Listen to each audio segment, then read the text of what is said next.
Et bonsoir. Est-ce que vous allez bien en ce très beau dimanche matin? Salut Elvi. Stratégie de refonte d'un SI Legacy. Oh, c'est bon ça. J'aime beaucoup le sujet. Je me le note. Je me le note. Bonsoir et bienvenue, Beldir TV. N'hésite pas à proposer des sujets s'il y a des sujets dont tu as envie de discuter pour cette petite session qui est ouverte. Pour l'instant, j'aime beaucoup le sujet de Perfect. Stratégie de refonte d'un SI Legacy. Alors attendez, je vais me prendre un truc pour prendre des notes. Hop, pas du tout. Si, ça ira très bien. Tac. Hop. Ça, j'aime beaucoup. Je le note, on peut discuter de ça sans aucun problème. Avant qu'on se lance dans cette discussion, si on n'a pas d'autres sujets qui arrivent, je vais vous parler d'un petit projet qu'on a avec Elviro, justement, qui tourne depuis un moment et qu'on avait laissé un peu calme, là, depuis quelques temps, qui est iExa. Donc, vous pouvez aller sur iExa.fr et vous avez cette formation. Voilà, avec le programme de formation. Et pour l'instant, il y a 3 parties qui sont sorties, donc 56 épisodes. Les épisodes font entre 1 et 15 minutes à peu près. Donc il y a quelques heures. Merci. Et en fait, Elvi il m'appelle hier, il me dit « Ouais, dis donc, je voudrais qu'on parle un peu du découpage de iExa. » Et donc, je vais vous montrer notre interface d'admin à nous. Donc, nous, on a la gestion des formations, comme ça, avec les parties. Et en gros, la répartition du travail qu'on a, c'est... Moi, j'ai fait le contenu, le programme. Elvi s'occupe du montage, de la gestion du site, de la gestion, on va dire, légale derrière tout ça. Et voilà, et le montage. Et après, derrière, une fois qu'il a fait le montage, moi, je re-regarde ce qu'il a fait, je vais trouver les noms, les descriptions, et mettre ça en forme sur le site. Et donc hier, il me dit ouais, j'ai ajouté une partie 4, alors pour l'instant, elle est pas active, hein, vous pouvez pas... j'espère qu'elle est pas active. Et il me dit tiens, tu pourras regarder. En fait, bah, il a fait le montage jusqu'à l'épisode 105. Donc maintenant, c'est dans mes mains. Je vais regarder ces épisodes, voir si tout me va bien, les nommer, les décrire un peu ici. Mais voilà, donc là, vous avez la partie 3, et globalement, l'épisode 105, ben, c'est jusqu'à la fin de la partie 6, dans les grandes lignes. Donc, dans les prochains jours, si tout va bien, j'arrive à regarder tout ça, à dérocher tout ça, et on va commencer à vous sortir des parties supplémentaires. Globalement, ça veut très probablement dire que ce prix-là, 200 € hors taxe, ne va pas rester très très très longtemps à 200 € hors taxe. On va voir la durée du contenu qu'on ajoute, mais voilà. Du coup, vous avez l'info. Vous en faites ce que vous voulez. Tiens, je viens de voir qu'on a un truc pété quand on n'a pas les bons packs de police sur son ordinateur, sur System.io. Bon, c'est pas très grave. Voilà, vous faites ce que vous voulez de cette info, mais iExa va sortir la fin du contenu, je sais pas quand, mais ça n'a jamais été aussi proche. Voilà. La petite info qui fait plaisir du dimanche matin. On va se bouger, on va faire ça.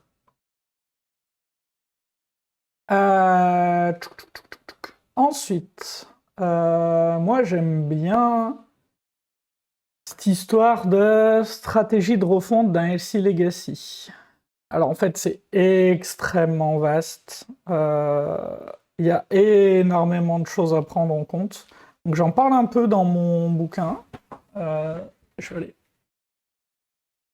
prendre une copie. J'en parle un peu dans Itération productive, mais en fait, je parle pas tant de la stratégie globale. Je parle plus de comment gérer quand on est soit la personne qui doit porter cette stratégie. Donc c'est dans les chapitres KSAP, le Rio.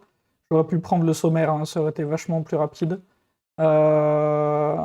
à mon avis, s'appelle Porter le changement. Attends, et on va connecter 2 neurones et demi ce matin, là. Je vais vous mettre le site du livre, itprod.fr.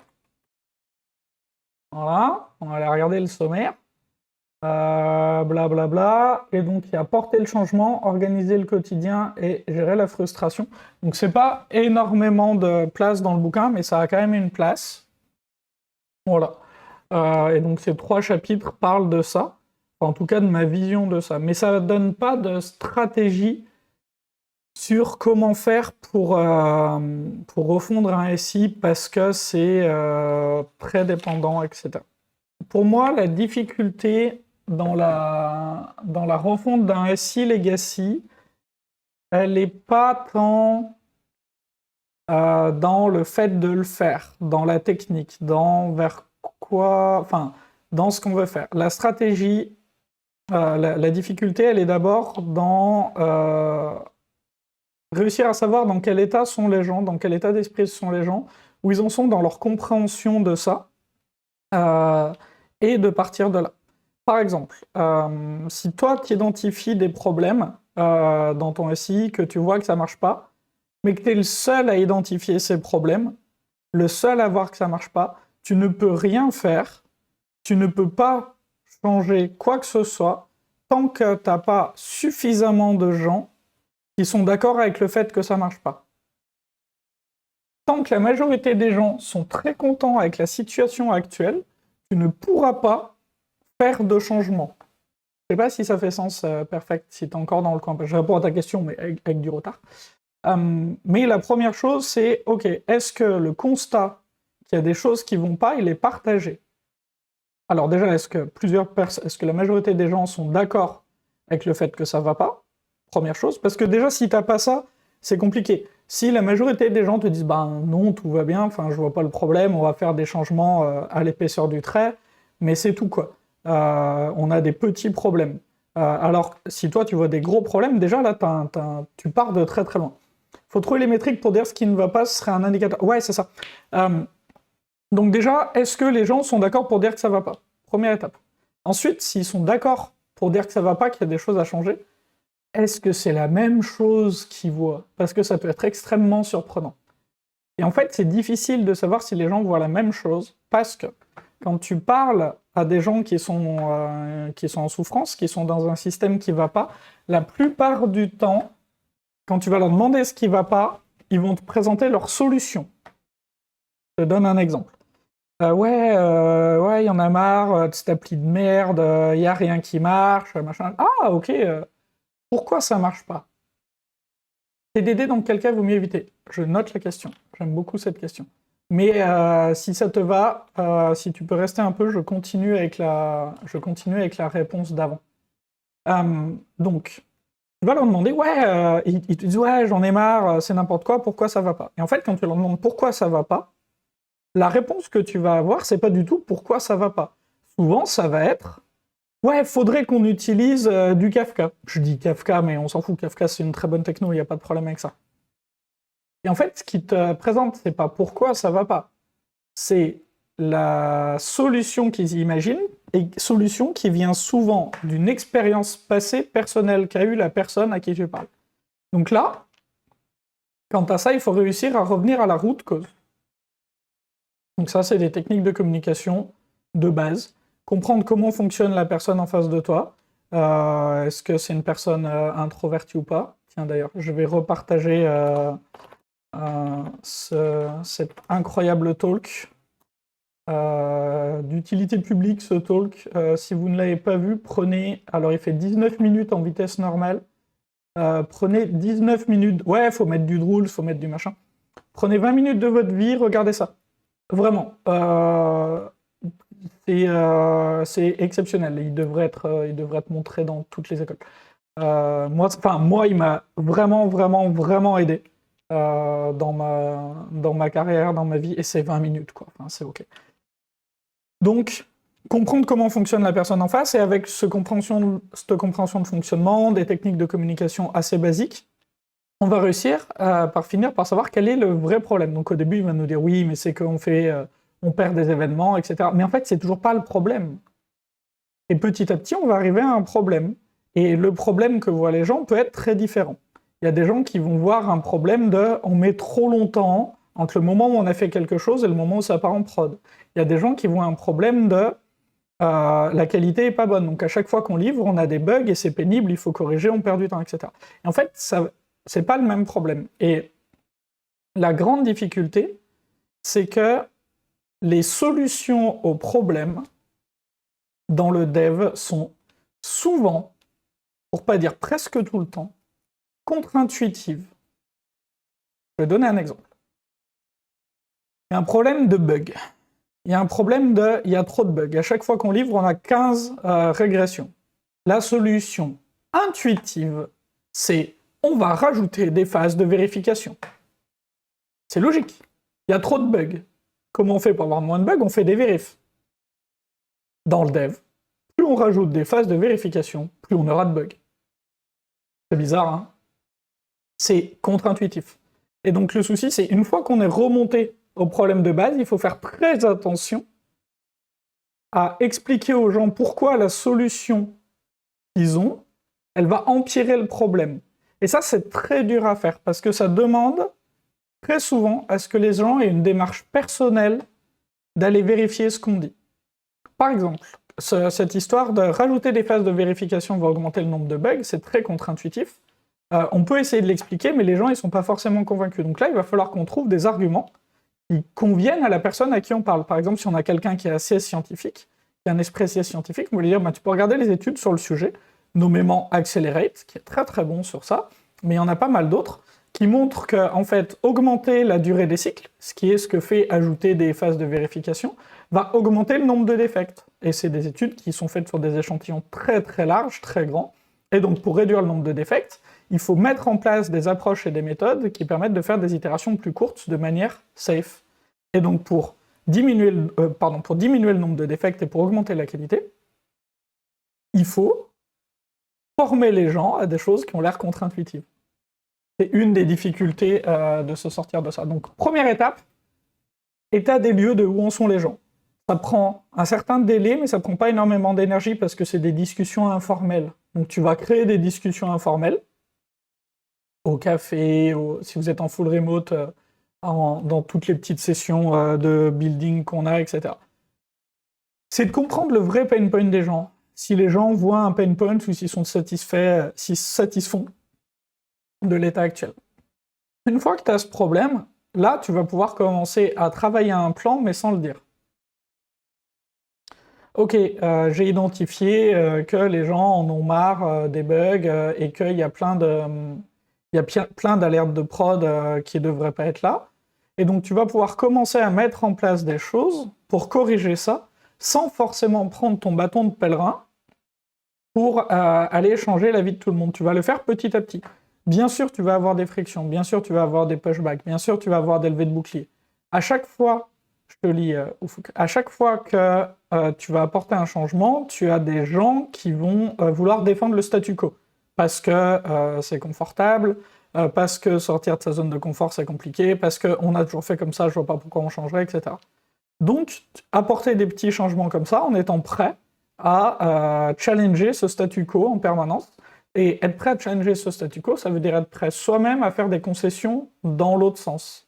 Parce que si les concessions vont toujours dans le même sens, ça fonctionne pas, c'est pas juste. Donc il faut que toi, tu sois prêt à faire des concessions dans le sens de la personne qui veut garder le statu quo.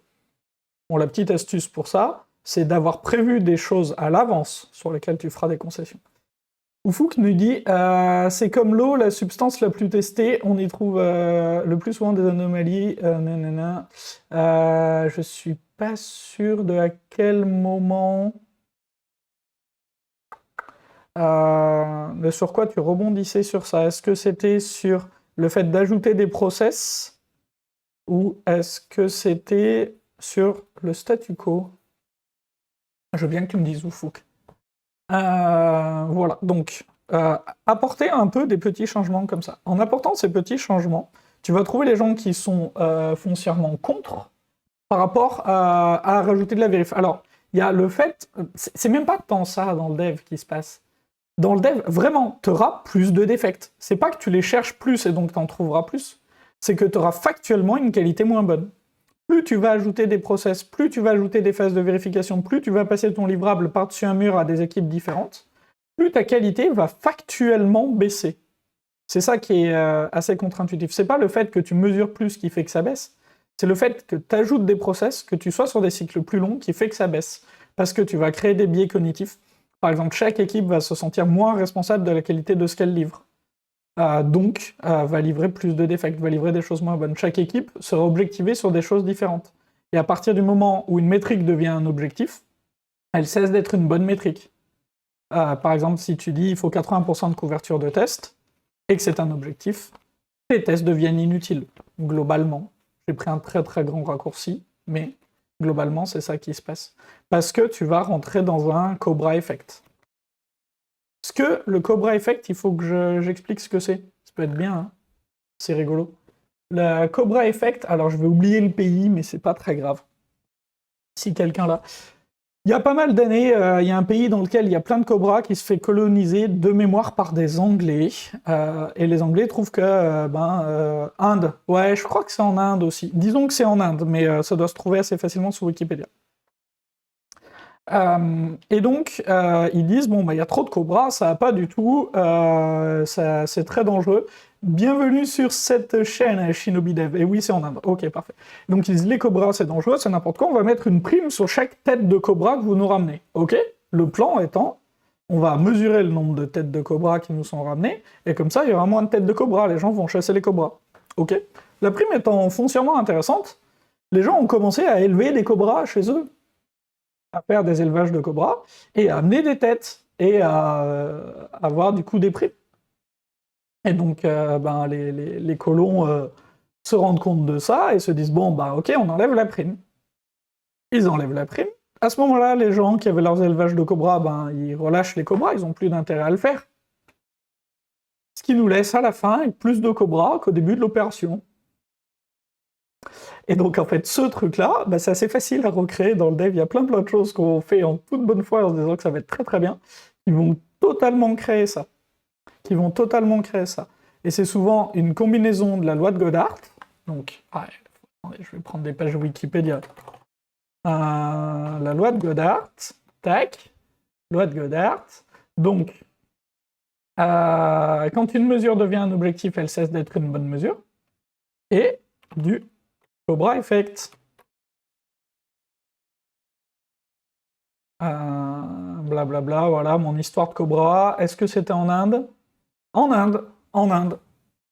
Et en fait, la combinaison de ces deux trucs-là, c'est catastrophique. Et on va rajouter à ça du biais d'écoute irrécupérable, puisqu'on a commencé à faire ça, on a commencé à mettre ça en place, ça marche pas. Qu'est-ce qu'on va faire? On va en faire plus, parce qu'on a déjà mis de l'énergie.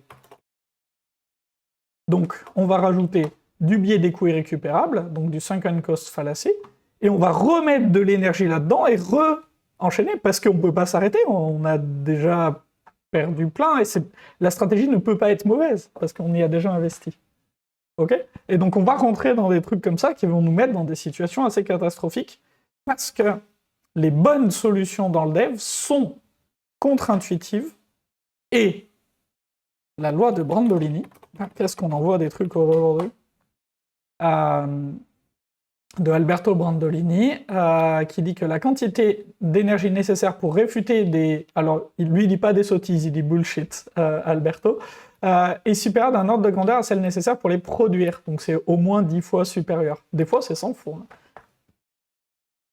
Donc quand quelqu'un dit « on a des problèmes de qualité, on va ajouter des QA, un process de QA... » Alors, j'ai rien contre les QA, je suis pas en train de dire que c'est pas bien. Mais... La démarche, c'est on a un problème de qualité, on a des régressions à chaque fois qu'on livre. On va rajouter un process avec une validation avec des documents, donc l'équipe de dev livre à une équipe de QA qui va faire une recette qui est un fichier Excel, et qui va jouer ça.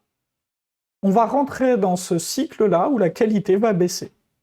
C'est très bizarre, c'est très contre-intuitif, mais c'est le cas. Donc ce qu'il faut réussir à faire, c'est ne pas rentrer dans cet enchaînement de trucs contre-intuitifs. J'ai un autre exemple qui est en train de m'arriver en ce moment. Je vais avoir un débat là, la semaine prochaine avec un collègue qui dit pour que du code soit plus facile à comprendre, il faut qu'il soit tout au même endroit. Alors ça va être dur parce que les études ont l'air de dire un peu ça, mais lui, son point, c'est on ne met pas de code dans les objets qui représentent le métier. Le code métier doit être dans les services, quitte à faire un service par opération. Ok ? Donc c'est dans une architecture, on va dire, un contrôleur qui appelle un service, qui appelle un repository. Et lui, son point, c'est s'il faut faire un service par nom d'opération, pourquoi pas ? Et là, on peut se dire pourquoi pas, c'est un use case. Sauf que ce qu'il voit, c'est pas un use case. Ce qu'il voit, c'est par nom d'opération sur une entité en base. Ce qui veut dire que pour faire une opération métier, il y a pas mal de cas où il faudra que j'invoque une dizaine de services. Du coup, on va rentrer dans quelque chose de contre-intuitif, où en fait, en faisant ça, le code sera beaucoup plus compliqué à comprendre. Donc ça va être mon débat de demain, très probablement. On va voir où est-ce qu'on va aller avec ça. Ça va être la découverte de demain. Donc, tu vois où en sont les gens. J'ai un fil conducteur, hein, vous inquiétez pas. Tu vois où en sont les gens. Tu essayes de tacler le problème principal avec des trucs qui sont certes contre-intuitifs, mais qui sont efficaces. Donc pour ça, il faut que toi, tu te sois fait ton propre avis sur ce qui est efficace. Ça, c'est très dur à faire, parce qu'il faut probablement que tu aies testé plusieurs approches, dans des contextes où tu as pu le faire sans risque. Le raccourci à ça, c'est d'aller en meet-up, de parler avec des gens en meet-up qui ont déjà fait cette démarche, de trouver les gens en qui tu as envie de faire confiance, c'est un pari, et d'essayer de suivre ce qu'ils te disent. Donc, tu testes avec les approches qu'on dit, mais il faut que tu les maîtrises, parce que souvent, c'est des approches qui sont assez dures à maîtriser. Donc toi, il faut que tu aies fait la démarche personnelle pour maîtriser ça. Tu as cette démarche, tu commences à mettre en place les trucs. Dedans, tu introduis toi-même volontairement du bruit. Tu introduis toi-même volontairement des choses que tu penses bien, mais dont tu peux te passer, sur lesquelles tu peux faire des concessions. Parce que ce sera les concessions que tu feras pour aller dans le sens des gens. De toute façon, il faut faire des concessions. Tu vas faire ça. Ça va te créer des gens qui seront pour ce changement. Parce que certes, tu auras des gens qui seront avec véhémence contre, mais tu vas trouver aussi des gens qui se disent « c'est peut-être pas si mal ce qu'ils racontent ». Si t'as pas autant de gens qui te disent « c'est pas si mal ce qu'ils racontent » que de gens qui disent que c'est vraiment n'importe quoi, c'est probablement que t'es pas dans la bonne direction et que c'est toi qui fais erreur. Mais globalement, tu dois avoir une répartition à peu près comme ça. À peu près, hein. C'est vraiment pas une science exacte. Ok ? Et donc, avec ça, tu vas le porter, ce changement, tu vas le porter par cercles sociaux de proche en proche. C'est une espèce de fractal de changement. Donc ces nombres-là, c'est les constantes qu'on appelle les constantes de Dunbar. C'est un sociologue, si je ne dis pas de bêtises. Attendez, on va chercher ça. Dunbar. Qui est Monsieur Dunbar? C'est avec un M. Un nanana, et à la base, c'est un anthropologue, autant pour moi. Donc, il étudie la taille des groupes sociaux, et globalement, il en est arrivé à la conclusion que depuis tout le temps, nos groupes sociaux sont constitués comme ça, et qu'en fait, en tant qu'humain, on est câblé pour être dans des groupes sociaux comme ça. Et donc, ce que tu peux faire, c'est apporter ton changement sur ton groupe local, ton équipe de 5 personnes. Puis, quand ton équipe a accepté le changement, tu vas pouvoir le passer au groupement d'équipes avec lequel tu travailles, donc globalement, tes 2 équipes, etc., etc., petit à petit. Bien sûr, tes relations sont plus diffuses, mais tu peux porter un changement comme ça. Et donc, la question initiale était stratégie de refonte d'un SI Legacy. Et en fait, tu te rends compte que j'ai pas parlé de stratégie de refonte. Parce que pour moi, le plus important, c'est réussir à apporter ce changement. Bien sûr qu'il faut que le changement que tu apportes aille dans une direction qui corrige les problèmes, mais c'est vraiment le plus facile. Dis-moi si j'ai à peu près répondu perfect, tu as à peu près le temps de la pub pour dire si ça va. Je vais vous lancer, il y a une pub qui se lance dans 30 secondes, je vais vous la lancer un tout petit peu en avance. Mais dis-moi si j'ai répondu un peu à cette histoire de stratégie de refonte d'un SI Legacy, si tu es encore dans le coin. Allez, à tout de suite après la pub. Hop! Heureux. Alors, ShinobiDev nous dit « Je suis en plein dedans, dans mon équipe, où le manager veut mettre en place Accelerate, mais on cherche une façon de faire pour la mener sans brusquer les équipes. En effet, je te rejoins, livrer plus souvent, sans dégrader la qualité, semble contre-intuitif. » Alors, je vais être peut-être un peu rude sur ça, mais attention au terme. Mettre en place Accelerate, ça ne veut rien dire. Accelerate, c'est une étude. Il ne faut pas résumer Accelerate à la mise en place des Dora Metrics. Parce que si tu fais ça, tu tombes dans la loi de Goddard. À partir du moment où une métrique devient un objectif, elle cesse d'être une bonne métrique. Donc tu ne veux pas, vraiment j'insiste, tu ne veux pas mettre en place Accelerate. Déjà parce que ça ne veut pas dire grand-chose. C'est une étude. La troisième partie du bouquin Accelerate, c'est un ajout qu'ils ont fait, mais pour moi, elle n'a rien à faire là-dedans. Accelerate, il est intéressant sur ces deux premières parties. Nos résultats et comment on a fait l'étude. La troisième, c'est un ajout parce qu'on les a critiqués et qu'ils ne disaient pas comment faire. Mais tu ne veux pas mettre en place Accelerate. Tu veux peut-être suivre des Dora Metrics, mais ces métriques, à aucun moment, ne doivent être un objectif. À l'instant où une de tes métriques, et d'ailleurs c'est souvent les 4, deviennent un objectif, tu ne peux plus les utiliser comme métrique. C'est ça la difficulté.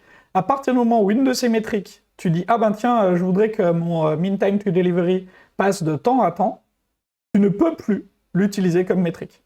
C'est pas possible, parce que ce sera trop facile à contourner. Donc, ce que tu veux faire, c'est effectivement livrer plus souvent sans dégrader la qualité. Mais du coup, pour ça, il faut former les gens. Tu peux mettre en place des coding dojo, mettre en place du pair programming, mettre en place du mob programming, faire intervenir des gens externes en quels l'équipe a confiance. Si tu as la possibilité de faire ça, c'est le plus rapide. Ça ne demande pas forcément de budget, tu peux faire intervenir des gens pour du BBL, ça ne te coûtera rien. Abus de langage, mais oui, tout à fait. Ah, parfait. Alors, c'est très bien que ce soit un abus de langage, parce que j'accompagnais plein de clients où c'était pas un abus de langage. C'est-à-dire que dans les réunions des C-level, donc C-level c'est chef quelque chose, ça disait, le titre de la réunion c'était mise en place d'Accelerate. Et en fait, je devais commencer par déconstruire ça. Parce que tant que t'as ça, tu vas nulle part. Vraiment, tant que t'as ça, tu vas nulle part. T'es foutu. Et c'est très dur pour des C-level qui, eux, ne pilotent qu'avec ça, de comprendre ça. Ok, parfait. Très bien si t'as ça. Et la difficulté, c'est que tu vas être en pleine loi de Brandolini, donc il va falloir réussir à contrer tout ce bullshit. Si tu es la personne qui porte ça, sois conscient que ça va être dur, mais pas dur au sens c'est dur pour le boulot, etc. Non, ça va être dur à titre personnel. Si tu portes ça dans une structure suffisamment importante, dans laquelle la politique a quand même de la place, à titre personnel, si vous portez ça avec ton manager, tous les deux, mettez en place ces deux choses. Enfin, t'en fais ce que tu veux, te conseille, mais j'aurais adoré l'avoir. Et j'en parlais au dernier Code & Coffee. J'ai fait une dépression à cause de ça. Et c'est nul, la dépression. Vraiment, vous voulez pas faire ça, c'est vraiment pourri. Tu veux un suivi psy, tu vas trouver un psy, une psy, qui te va bien, et tu vas continuer d'aller voir cette personne. Ça fait partie de ton budget, je porte ça, j'ai dans le budget d'aller voir la psy. C'est budget de temps, budget d'argent, etc. Et tu veux une supervision, c'est-à-dire un autre coach, une autre coach en qui tu as confiance, qui n'est pas forcément meilleur que toi, hein. Mais tu vas aller voir un autre coach, et régulièrement, tu vas avoir son avis externe. Tout comme les psys voient des psys, les coachs doivent voir des coachs. Je vais poser une petite question. Est-ce que vous savez qui est Glenn Mills? Glenn Mills. Glenn Mills, c'est une légende. Et Glenn Mills, c'est une légende parce que c'est lui qui a coaché les légendes qu'on connaît.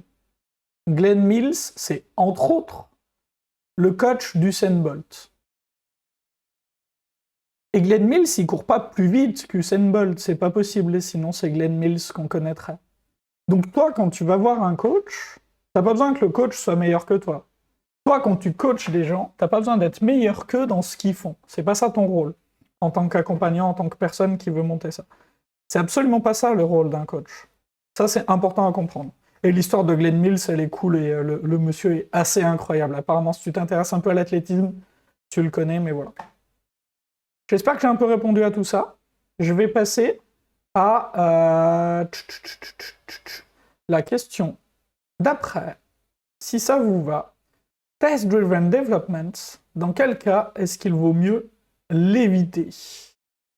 Ah, c'est une bonne question. Déjà, je vais commencer par dire...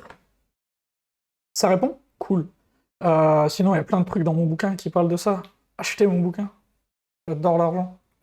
Non, mais il y a plein d'autres trucs qui parlent de ça, mais si vous voulez, j'en parle. J'ai quelques chapitres dédiés à ça dans le bouquin. Dans quel cas est-ce qu'il... sujet suivant. Dans quel cas est-ce qu'il vaut mieux éviter TDD? Déjà, je vais commencer par rappeler une pratique que je ne fais pas assez. C'est un truc qu'il faut que j'arrive à faire plus souvent. Il est essentiel de prendre le temps, régulièrement, de trouver les limites aux pratiques qu'on aime. De trouver honnêtement les limitations des trucs qu'on aime bien. Moi, j'aime bien TDD, et ben il faut que je prenne plus souvent le temps de trouver les limites à TDD. Vous voyez ce que je veux dire? En fait, si on ne prend pas le temps de critiquer ses propres pratiques, notre vision du monde, elle va être beaucoup trop biaisée. Et donc, dire, les limites de TDD, c'est ça, c'est super important si on advocate TDD. Ok? J'ai fait un post il y a un moment sur ça, sur les limites de TDD, et les commentaires étaient beaucoup plus intéressants que mon analyse initiale. Attendez, comment je retrouve ça? Comment on fait avec Google pour chercher sur un site en particulier? Un site linkedin.com, Colin Damon, limite TDD. Je vais jamais le retrouver. Limite de base, c'est super difficile à maîtriser. Oui. Tout à fait. Ah, mais le problème, c'est que j'ai fait trop de posts sur TDD. C'est un peu le carnage. Mais première chose, effectivement, se lancer dans TDD sur une code base legacy, donc qui n'est pas faite pour être testée. Attention, c'est pas parce que du code a des tests qu'il est testable. Je le redis, c'est pas parce que du code a des tests et qu'effectivement on voit des tests sur du code que ce code est testable. Parce qu'on peut très bien être en train de tester notre framework de mock. Je le dis en connaissance de code. Il y a plein de codebases qui ont plein de tests qui testent rien du tout. Parce qu'on teste des mocks. Et on a l'impression de tester des choses, mais on teste le détail d'implément. On teste comment c'est implémenté, pas ce que ça fait. Donc notre code n'est pas testable. Donc déjà, TDD sur du code pas testable, t'oublies. TDD dans une code base legacy qui n'a pas été faite en TDD, si toi-même tu ne maîtrises pas TDD, mauvaise idée. Vraiment mauvaise idée parce que c'est une step un peu difficile, c'est une step un peu dure. Tout comme tu ne vas pas aller faire ton premier combat de judo après avoir appris à nouer ta ceinture contre Teddy Riner, tu ne vas pas faire ton premier bout de code en TDD sur ta code base avec tes services de 3000 lignes. Ça marchera pas. Tu vas conclure que TDD est mauvais. Tout comme si tu commences le judo par un vrai combat contre Teddy Riner, tu vas conclure que le judo c'est vraiment dangereux comme sport. Enfin, tu concluras sûrement pas grand-chose si tu fais ça, mais c'est un autre débat. Ou peut-être depuis ton lit d'hôpital si tu t'en sors très très bien. Tu ne veux pas apprendre TDD sur un code legacy tout seul, etc. Tu veux apprendre TDD dans un environnement où tu prends pas de risques, et dans l'idéal avec des gens qui savent faire. Si tu peux aller apprendre TDD avec des gens qui savent faire, c'est très bien. Alors, en soi, matériellement, tu peux, parce qu'il y a tout un tas de groupes, notamment en ligne, qui font des sessions pour te permettre d'apprendre TDD. Ce qui fait que tu ne pourrais pas, c'est une anxiété sociale très élevée. Et donc, je pense que le mieux, c'est de commencer par travailler à ça, parce que de toute façon, ça te servira toute ta vie. Mais de réussir à, si c'est possible, encore une fois, hein, je dis pas que c'est facile, mais de réussir à apprendre TDD dans un environnement safe. Une fois que tu as appris TDD dans un environnement safe, peut-être que tu peux le tenter dans ton environnement qui n'était pas trop fait pour. Donc, TDD, quand tu sais pas faire, et que tu as de la pression de livraison, c'est une mauvaise idée. Parce que tu vas passer outre. Alors, je dis ça, mais moi, c'est exactement dans ce contexte-là que j'ai appris. Maintenant, j'ai fait quelque chose que je ne recommanderais pas forcément, qui n'est pas compatible avec tout le monde, que tout le monde ne pourra pas faire. J'ai fait quelque chose d'extrêmement simple pour apprendre TDD dans ce contexte-là. J'ai travaillé comme un idiot. À l'époque, il n'y avait pas de télétravail, j'étais au bureau à 7h, parce que les portes n'ouvraient pas avant 7h du matin, et je partais à 20h, 21h. Je ne prenais pas vraiment de pause déj, très rapide. J'ai fait ça pendant des mois. Parce que je livrais mes features en apprenant TDD. J'étais persuadé que c'était une bonne approche, et je voulais livrer mes features en avance, parce que sinon j'allais prouver l'inverse. Je ne savais pas qu'il y avait des groupes Meetup qui existaient, je ne savais pas qu'il y avait des bouquins qui existaient, j'ai fait toutes les erreurs, tout seul, dans mon coin. C'est pour ça que ça m'a pris très longtemps, ça m'a pris beaucoup d'énergie. Après, je le faisais avec plaisir et je n'avais pas conscience que j'étais en train de faire ça, je le faisais naturellement. Donc je ne vous conseille pas cette approche, je vous dis que c'est ce que j'ai fait moi. C'est pas une bonne idée, c'est vraiment pas une bonne idée. C'est ce que j'ai fait à l'époque, il y a pas mal d'années maintenant. Aujourd'hui, clairement, je vois des méthodes beaucoup plus efficaces, beaucoup plus saines et beaucoup moins impactantes sur la vie personnelle pour apprendre. C'est aussi pour ça que j'essaie de partager un maximum les erreurs que j'ai faites et ce que j'ai appris à l'époque pour que vous puissiez moins galérer comme moi, parce que c'est franchement pas très intéressant. Est-ce que ça fait sens? Donc on a déjà 2 limites de TDD. C'est très dur à apprendre et à maîtriser. Alors c'est con, hein, parce que le diagramme, il tient sur une page, quoi. Il fait 3 étapes, ça s'explique en 1 minute 30. Le faire quand on a de la pression de livraison sur une codebase qui n'est pas faite, compliqué. Tu pourrais faire de la pub pour ton groupe. Oui, c'est vrai, n'hésite pas, aucun problème, Baldir. Tu partages tout ce que tu veux, je suis OK avec ça. Ensuite, un autre cas où TDD n'est pas bon, en fait, ça va être sur des petits morceaux de l'application qui vont être où l'effort pour mettre des tests va être trop élevé par rapport à la valeur. Je vais donner un exemple qu'on a eu la semaine dernière, si je dis pas de bêtises, ou cette semaine d'ailleurs,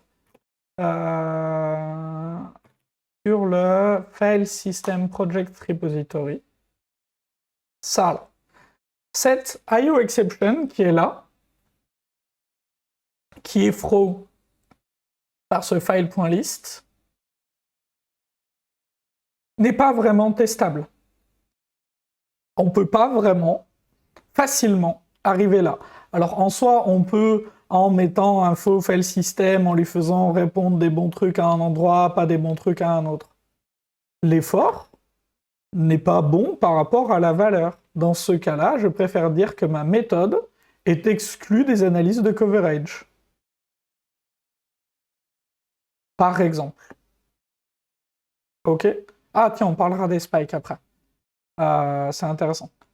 Mais là, par exemple, tu vois, ça c'est un cas où tu as ça. Typiquement, tu as un code qui appelle une IA, ton résultat étant non déterministe, tu vas pas tester le résultat. Tu peux tester d'autres choses, mais tu vas pas tester le contenu du résultat. Ok. Le TDD sur les spikes. Personnellement, ça dépend des spikes. Si c'est des spikes qui induisent du code, je suis de toute façon plus rapide en TDD que sans TDD pour faire mon code. Pour plein de raisons. Bonjour, je te lis juste après. Alors attends, ton nom est en bleu sur fond blanc. Hayten, dis-moi si j'ai mal prononcé ton pseudo, j'en suis désolé.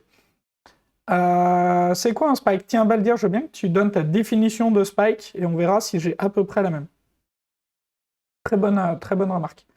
Mais en gros, pour faire du code, pour faire de l'algorithmie, je suis plus rapide en TDD que sans test. Donc, je vais le faire en TDD parce que c'est pragmatique. Maintenant, si je suis en train de faire un spike sur une connexion à un service externe, à un machin comme ça, bah ça dépend, je ne vais pas toujours faire du TDD, ça va être au cas par cas. Et donc Aeten, bonjour et bienvenue sur cette chaîne, nous dit bonjour.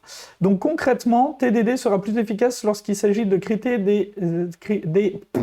Waouh lorsqu'il s'agit de tester des critères d'acceptation liés au business. All good pour le pseudo, la prononciation est un détail. Merci. Lorsqu'il s'agit de tester les critères d'acceptation liés au business. Alors, je vais à mon tour te poser une question. Qu'est-ce qu'un critère qui n'est pas lié au business? Est-ce qu'il y a quelque chose que tu testes qui n'est pas lié au business? Quelles sont les choses que tu testes qui ne sont pas liées au business? Alors, il y en a, mais je veux bien que tu me dises lesquelles, et comme ça, on en discutera. Baldir nous dit une expérimentation exploratoire pour dérisquer un sujet, savoir si c'est possible, avoir une idée de la complexité en se fixant une timebox. Ouais, j'ai la même. Typiquement, tu es sur un système legacy qui t'embête fort, tu as une demande. En vrai, personne ne sait trop par quelle boule prendre. On va commencer par faire un spike. Il y a quelqu'un qui va s'y coller. Le but, c'est pas de le faire, le but, c'est de voir à quel point on va souffrir. Globalement, je le résumerai comme ça. Tu veux voir à quel point ton sujet va être délicat. Tiens, j'ai un autre cas, mais ça m'embête de spoiler la réponse d'Aethan. J'ai un autre cas où TDD n'est pas forcément très bien. C'est selon les typologies de tests. L'infra n'est pas lié au business, mais on la teste quand même. Bonjour et bienvenue sur cette chaîne. Je suis pas forcément d'accord 4ZOTY parce que c'est des non-functional requirements, mais tu en as besoin pour que ton business tourne. Par exemple, si tu fais exactement ce qu'il faut, mais que tes web services ils ont des temps de réponse de 10 minutes, ben c'est pas bon. En termes de business, c'est pas bon. Et oui, ton business, il va pas définir tout ça très clairement, mais il en a besoin. Donc pour moi, ces tests-là sont aussi liés au business. Alors, est-ce que tu fais ton infra en TDD? Non, probablement parce que l'outillage aujourd'hui n'a pas la maturité qui permet de le faire. Mais voilà. Des tests que tu fais pas en TDD, par exemple les tests d'architecture. Les tests qui valident l'architecture de ton code et que tu respectes tes règles d'architecture, ben tu le fais pas en TDD. C'est des tests que tu vas mettre en place une fois et puis voilà. Tes tests de contrat, tu les fais pas en TDD. Tu mets en place tes tests de contrat une fois et puis tu les laisses. Voilà, plein de messages, trop bien. Alors, attendez, je vous lis. 4ZO, dis-moi si j'ai répondu. Nolwenn nous dit une sorte de Mikado méthode pour savoir combien de bâtons il faut soulever. Ouais, c'est ça. Et puis essayer de savoir les impacts que tu vas avoir. Effectivement, c'est assez flou et j'aurais du mal à définir. Pour moi, le business serait ce qui appartient à l'application dans une architecture exa, et du coup, ce qui n'est pas business, c'est l'architecture. Mais c'est un peu une définition qui se mord la queue, vu que je définis business avec l'application, et l'application se définit par rapport au business, du coup, je ne sais pas exactement comment le définir. Et oui, c'est difficile. Et pour moi, non, l'infra fait tout à fait partie du business. Tu veux tester ça et tu veux le faire en TDD. Alors, tu vas pouvoir le faire en outside-in ou en inside-out, selon ce que tu es en train de faire, selon ton appétence, etc. Ça, c'est un autre débat, les écoles de TDD. London, Chicago, tout ça, tout ça. Mais tout est business. Pour moi, l'infra fait aussi partie du business. Si ton infra répond pas à temps, je vous donne un exemple.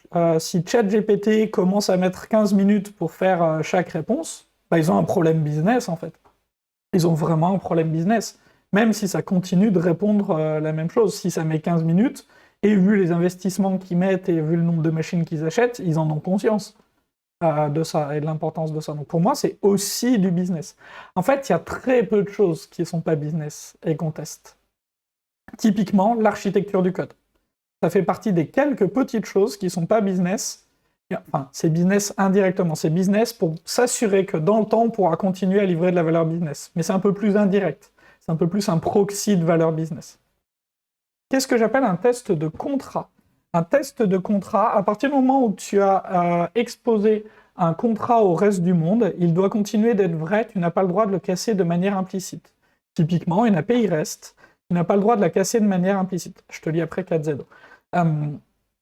Et donc, comme c'est très facile de casser une API REST sans faire exprès, exemple tout con, tu te rends compte d'une typo dans un modèle primaire, tu corriges ta typo, pas de bol, tu viens de casser un contrat. En fait, comme c'est très facile de le faire sans faire gaffe, que ça se voit pas bien à la revue, etc., je mets en place des tests de contrat. Je fais typiquement ça avec OpenAPI Diff. Donc OpenAPI Diff, ça va prendre 2 contrats OpenAPI et ça va te dire s'il y a un breaking change entre les deux. Donc je vais prendre mon contrat de prod, le contrat de la branche que je suis en train de travailler, je vais comparer, ça va péter ma CI, ça va mettre une alerte dans ma CI parce que des fois je veux faire un breaking change, je suis OK avec ça. Mais voilà, j'aime bien avoir une alerte CI sur ça, c'est très facile à mettre en place, c'est 10 lignes de YAML si tu fais du GitLab CI et ça a une valeur de malade. Katzedo nous dit « Ok, mais si on pousse le raisonnement plus loin sur les tests d'archi sont aussi business. » Oui, c'est ce que je disais. Car on les fait pour éviter le surcoût. Oui, c'est ça. En fait, ils sont proxy business parce que tu veux t'assurer ta capacité à livrer de la valeur dans le temps. Alors, je parle d'archi de code, pas d'archi infra, qu'on soit d'accord. Moi, je parlais de ton test d'architecture hexagonale, vérifier que tu as respecté ton archi hexagonal. Mais oui, c'est un proxy business, je suis d'accord. En fait, tous les trucs que tu testes sont business. Si tu testes des choses qui sont pas business, c'est que tu es en train de tester un détail d'implème, et il faut pas faire ça, tu es en train d'écrire des tests qui ont beaucoup trop peu de valeur. C'est un très bon indicateur. Est-ce que mon test a de la valeur? C'est est-ce qu'il valide quelque chose qui est important pour mon business, aujourd'hui ou dans un futur proche. Faut faire du SOAP, tout de suite si ton contrat est pété. Oui, j'ai rien contre SOAP, c'est juste que maintenant on fait du REST ou du GraphQL, donc il faut des outils adaptés. Je sais pas, je définirais pas les performances comme business. Alors, c'est un non-functional requirement. Pour moi, c'est toute la logique qui répond aux besoins métiers dans le cadre de l'application. Par exemple, c'est toutes les logiques comprises dans un service. Du coup, les besoins en performance ne sont pas du tout la partie business suivant cette définition. C'est ce que je disais. Si tu fais exactement ce qu'il faut, mais que ton endpoint met 10 minutes à répondre, t'as un problème business. Donc, c'est du business. Et des fois, la solution a besoin d'un changement métier. Je te lis après, Perfect. Parfois, tu appelles un truc externe qui va mettre très longtemps. Il y a quelques années, il y a 7-8 ans, je dirais maintenant, je travaillais sur une application qui avait de l'IA et qui reconnaissait des documents avec de l'IA. Et en fait, le truc qui reconnaissait l'IA, il mettait 1 minute ou 2 à reconnaître le document. Et en fait, ça nous a fait changer l'UX, ça nous a fait changer le business, parce que cette minute ou 2 de réponse a fait qu'on a dû faire des choses différentes dans l'interface pour gérer le fait que ça mettait du temps à répondre. D'ailleurs, cette startup doit toujours exister. Et donc, le temps de réponse a un impact business. Soit tu peux le baisser à des choses acceptables et raisonnables, soit tu peux pas et tu dois modifier ton business, modifier ton UX pour que ce soit OK. Regarde ChatGPT, pourquoi est-ce qu'il te répond au fur et à mesure et pas une fois qu'il a tout répondu, qu'il a généré toute la réponse? Pourquoi il y a un flux de réponses? Pourquoi ça écrit? C'est business. C'est parce que la réponse complète prend très longtemps à écrire, mais ils peuvent en écrire petit à petit.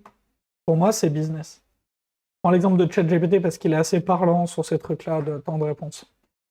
En mettant en place ArcUnit, je faisais toujours échouer le test en organisant mal mon code volontairement pour être sûr que mon test... Oui, bien sûr, tu vas avoir ça sur ArcUnit, mais une fois que tu l'as mis en place, tu le laisses comme ça et tu le laisses planter dans ta CI. Mais oui, ArcUnit, c'est un outil qui est très très cool, mais c'est intéressant de le voir échouer quand même, qui est très cool et qui est très expressif.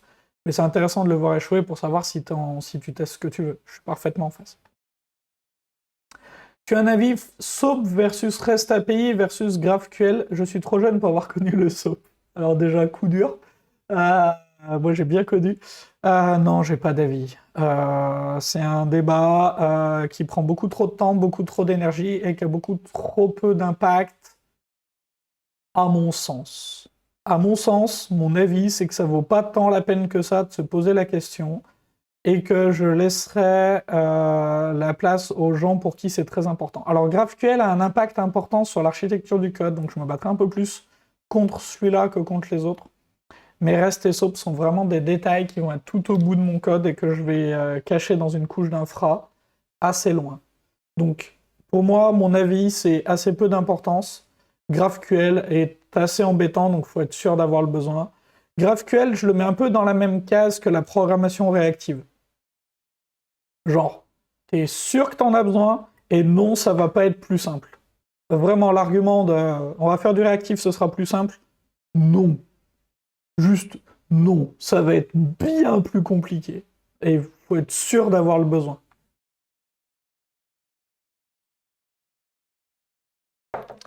Perfect nous demande la différence entre le pattern bridge et le pattern stratégie. Je n'en ai aucune idée. Je ne connais pas le pattern bridge. Voilà ma réponse. On peut aller chercher. Bridge pattern. Et je te lis après. Naloen.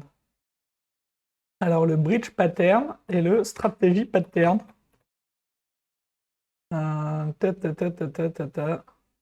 Donc stratégie blablabla, j'ai mon interface, mon opération, plusieurs implémentations de mon...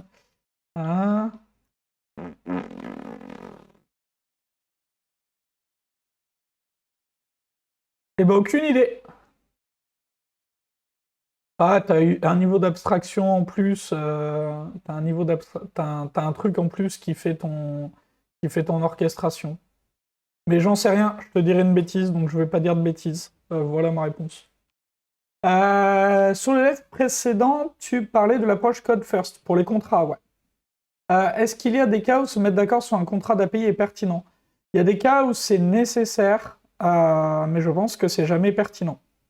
En fait, si tu commences par te mettre d'accord sur un contrat d'API, tu bloques trop de choses, tu as passé énormément d'énergie à faire du design upfront, que ton contrat d'API, c'est du design upfront assez fort.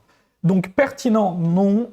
Nécessaire, ben oui, des fois, tu n'as pas le choix. Tu vas travailler avec des partenaires qui ne travaillent que comme ça.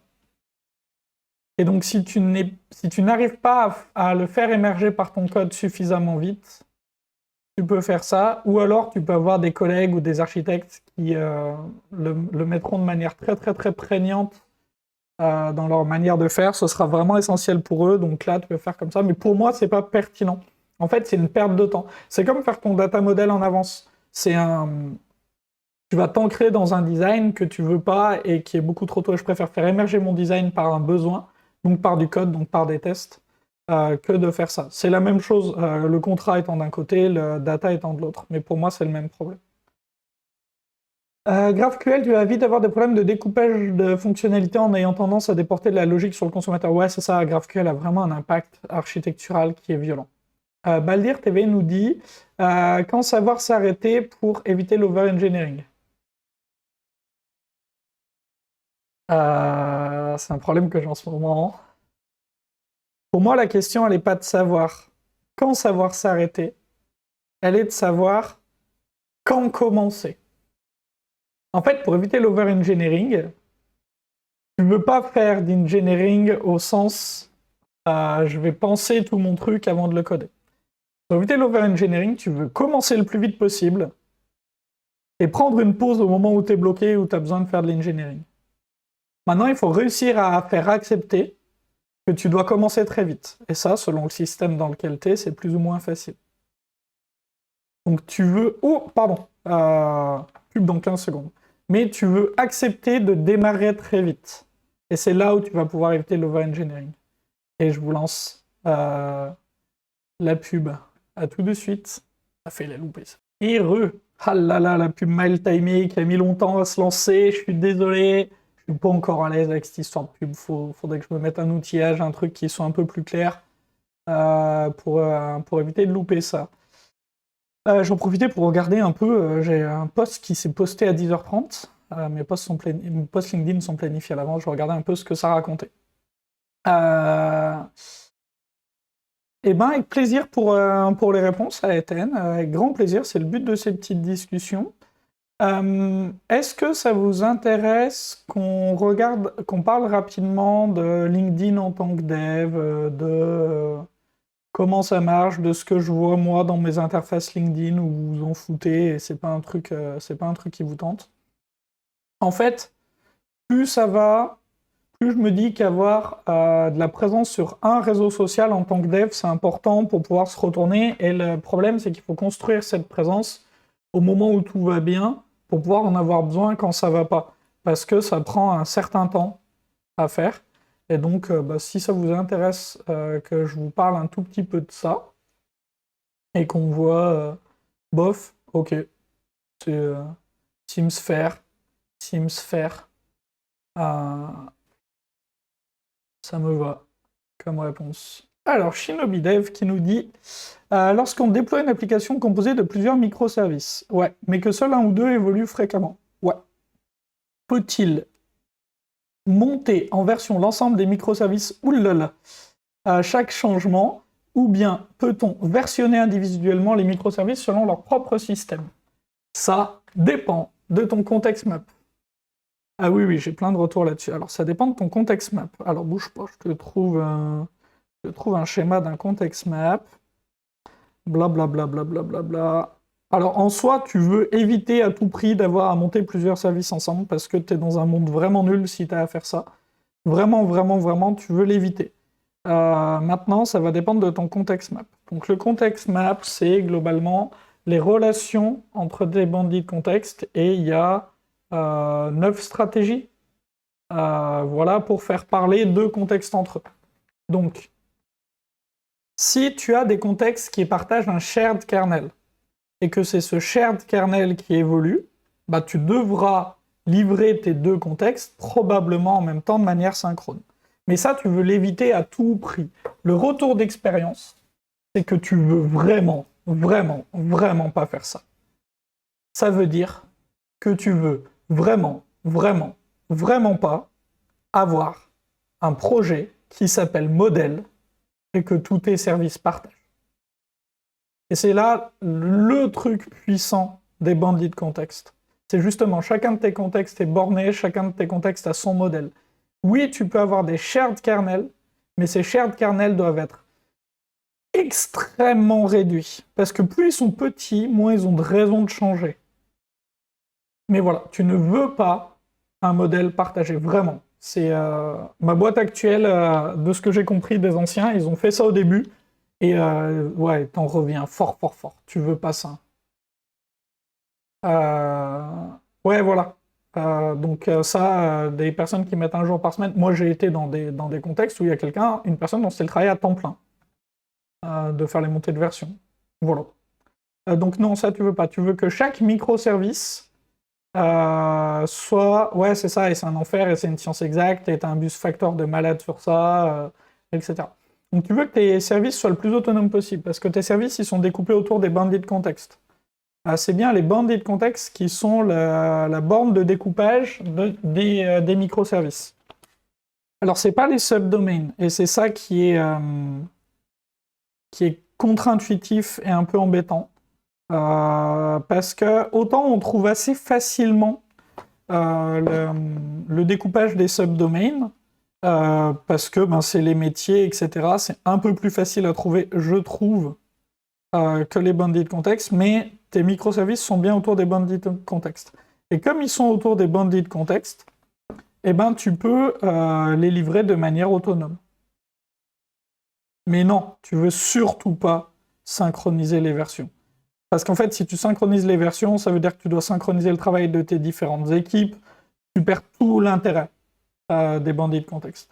Des microservices, pardon. En gros, tu peux avoir ça.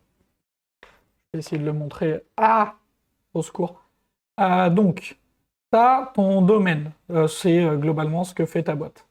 Tu vas avoir des subdomaines qui peuvent être génériques, core, supporting, etc.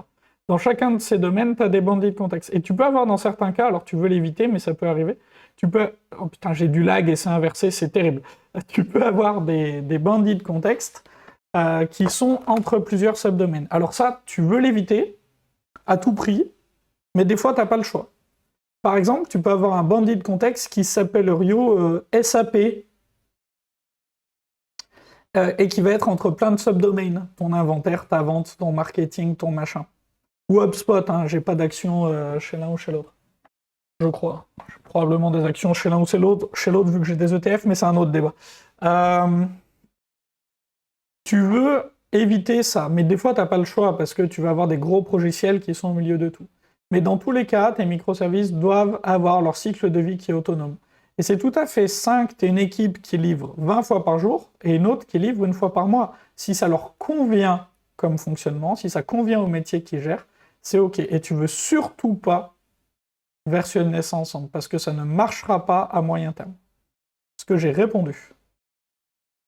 Et donc ça, c'est un retour d'expérience de dizaines d'entreprises dans lesquelles je suis passé. Mais ouais, tu veux vraiment pas faire ça. D'ailleurs, est-ce que j'ai ma copie de Building Microservices quelque part? Alors, un bouquin. Alors, à l'époque, il était très très bien. Maintenant, il est probablement outdated sur ça. Mais il y a un bouquin qui s'appelle Building Microservices de Sam Newman. Voilà. Qui à l'époque avait la bonne idée de donner les clés en une fois sur les microservices que j'aurais adoré avoir au début du moment où je me suis intéressé aux microservices. Alors je l'ai lu il y a des années et des années, mais de mémoire. Je le dis souvent et je vérifie jamais. Le chapitre 1, voilà, chapter 1, for many years, blablabla, blablabla. Ok, ça c'est le chapitre 1 de Building Microservices. Ok, chapitre 1. Eric Evans, Domain Driven Design, nous aide à comprendre le découpage, blablabla. C'est littéralement le deuxième paragraphe du bouquin. Et après, il parle de l'architecture hexagonale. Pour moi, ce truc-là est essentiel aux microservices. Est vraiment essentiel. Et c'est souvent oublié, mais du coup, si tu l'oublies, tu n'auras pas des microservices, tu auras un monolithe distribué. Et un monolithe distribué, ça résout absolument aucun problème. C'est même l'inverse. Il y a une citation qui est assez marrante, qui dit « Je préfère avoir une pile de merde dans mon salon que de la merde aspergée partout sur les murs. » Et c'est pas faux. Ben, un monolithe distribué, c'est de la merde aspergée partout sur les murs. Si tu fais de la merde, ça restera de la merde si tu en fais des microservices. Les microservices ne t'aideront pas à faire du meilleur code. À aucun moment, ça ajoute de la complexité. Il te faut les pratiques, les méthodes, les outils avant. Parce que c'est plus dur de faire des microservices qu'un monolithe. C'est plus dur de faire des microservices qu'un monolithe. Il faut vraiment s'enlever de la tête cette idée que les microservices simplifient quoi que ce soit.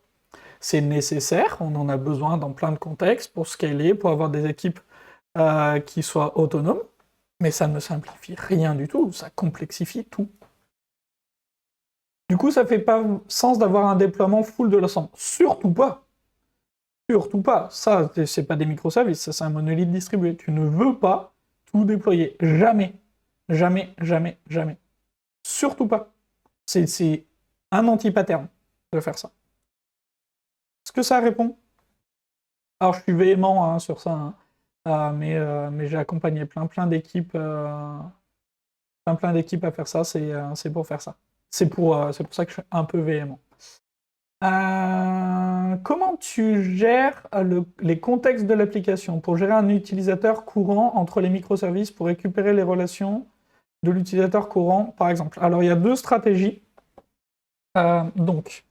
D'un côté, tu vas avoir ton identity provider qui va te fournir un token valide, sécurisé, O2, tout ça. Ne le recode pas toi-même, prends un identity provider du marché, tu prends Keycloak, tu prends Auth0, tu prends ce que tu veux, qui va te fournir un token JWT que tu vas stocker tout bien. Dans ce token, tu vas avoir des informations assez minimalistes sur la personne, son rôle, etc. Et ensuite, il va falloir que tu gères ces autorisations dans chacun de tes services. Donc là, tu as deux stratégies en fonction de ce que tu veux faire. Soit chaque service gère ses autorisations, donc chaque service va avoir le mapping, on va dire, entre ce rôle peut faire cette action sur cette collection de ressources, ou tu veux l'avoir de manière centralisée parce que tu as le besoin d'avoir une vision globale de qui a le droit de faire quoi où, et dans ce cas-là, globalement, tu vas utiliser Zanzibar pour faire ça. Alors, je vais aller voir Pauline Jamin, welcome to Zanzibar. Je vais aller retrouver le talk de Pauline. Pourquoi c'est pas notre chaîne YouTube qui ressort en premier déjà? Déjà, ça m'énerve. Je vous lis. Je retrouve un talk.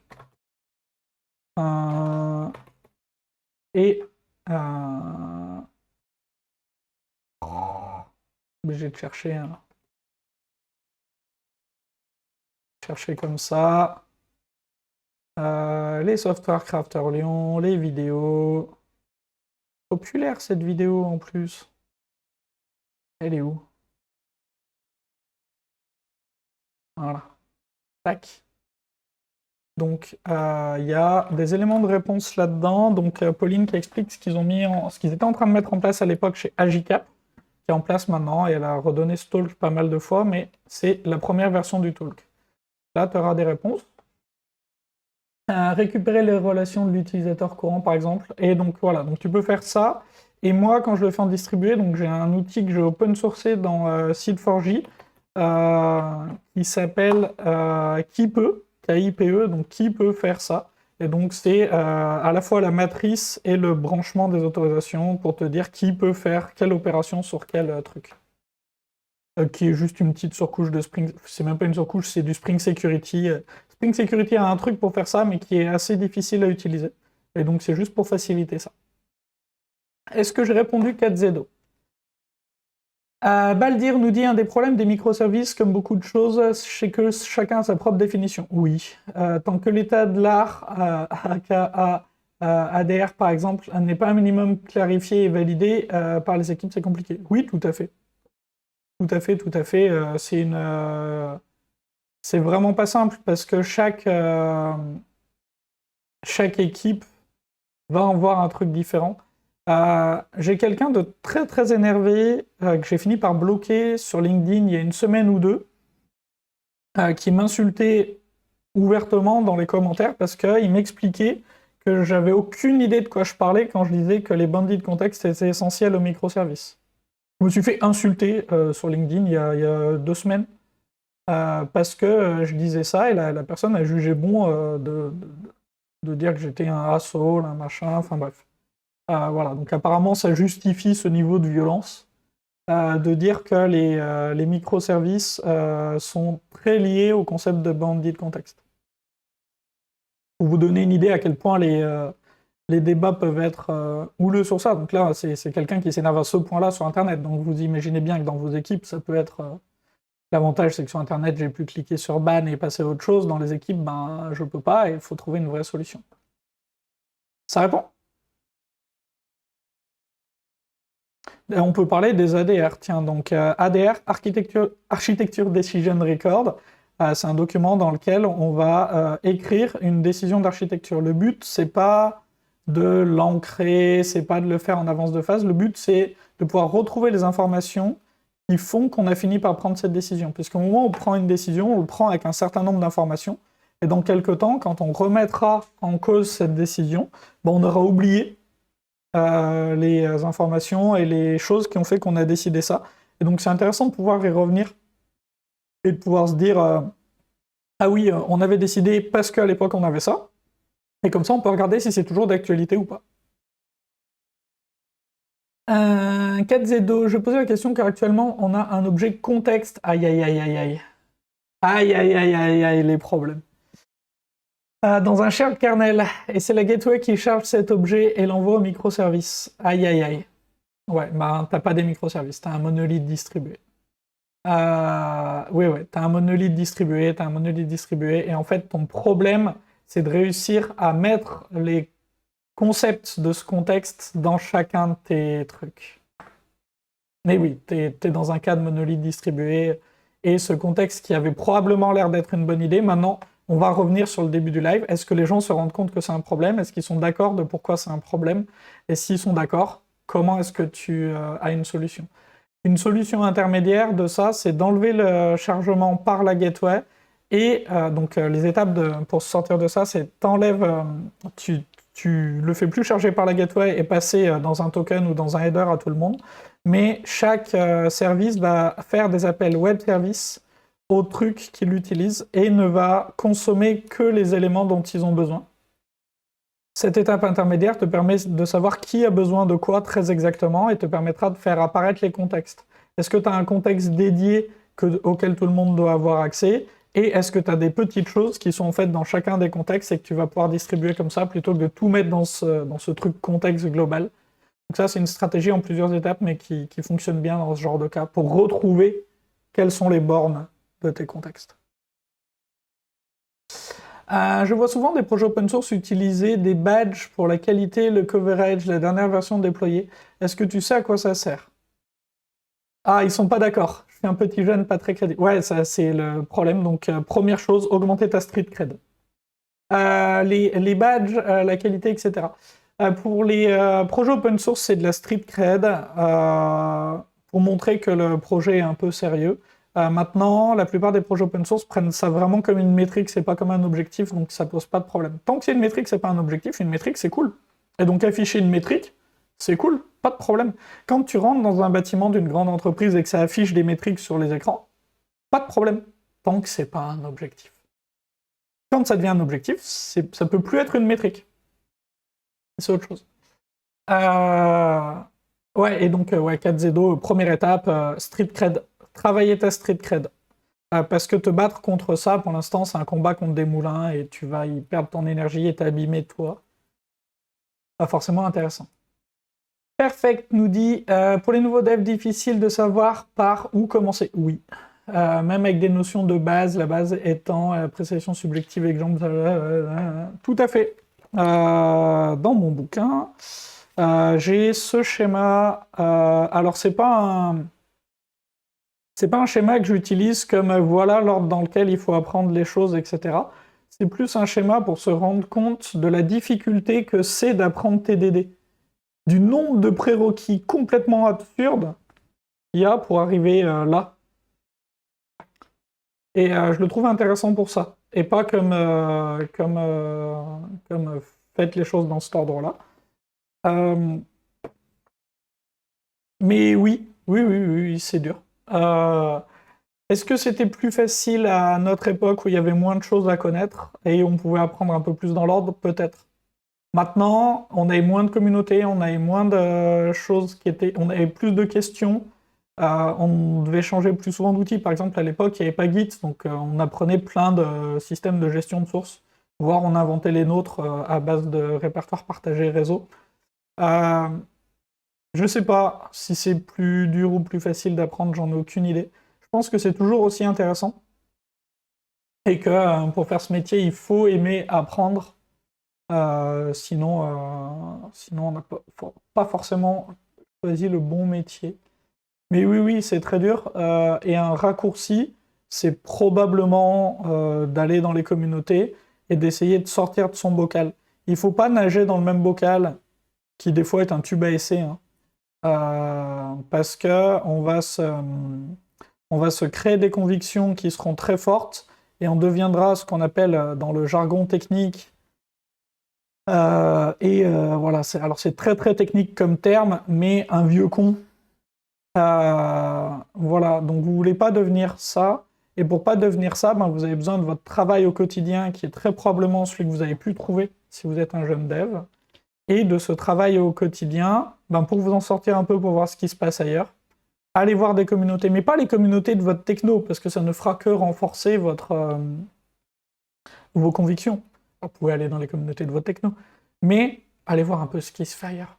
Ouvrez un peu vos chakras. Et oui, ça demande du temps, ça demande de l'énergie, ça demande des fois de l'argent. On a un travail qui paye bien, enfin qui paye mieux que la moyenne, qui est un peu moins pénible que la moyenne. Ben, pour moi, une des choses qui est nécessaire avec ce travail, c'est aussi de bosser un peu le soir, le week-end. D'ailleurs, si vous êtes là, c'est probablement que vous êtes convaincu de ça.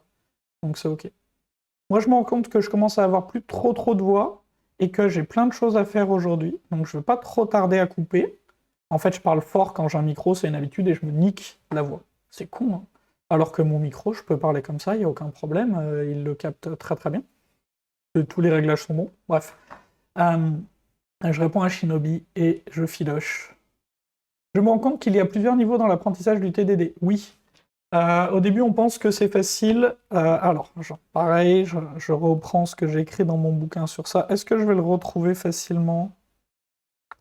Est-ce que ce serait pas plus intelligent de prendre la version numérique pour faire ça? Mais oui, il y a plusieurs... il y a vraiment plusieurs niveaux de maturité de TDD. Non, je le retrouverai pas, mais j'en ai écrit dans mon bouquin. Donc globalement, il y a je fais des tests égale je fais du TDD. Je fais les tests avant de faire mon code, je fais du TDD. Je dirige mon design par les tests, etc. Donc oui, il y a vraiment plusieurs niveaux. Et le vrai TDD, c'est tellement pédant de dire ça. Ma conception actuelle du TDD, c'est que tu vas plus vite en TDD que sans faire de tests. Et c'est à ce moment-là où tu commences à faire du TDD. Avant, t'es probablement dans une autre étape. Sûrement test first.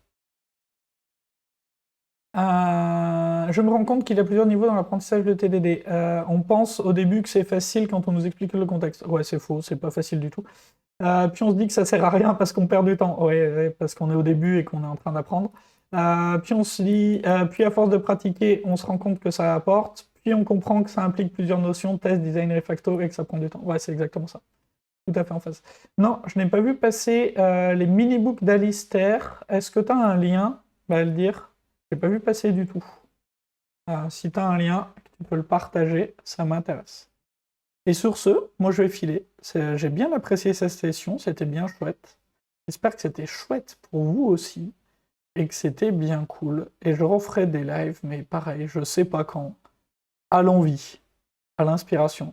Je vous souhaite un beau dimanche, une belle journée, et à bientôt. Tchou.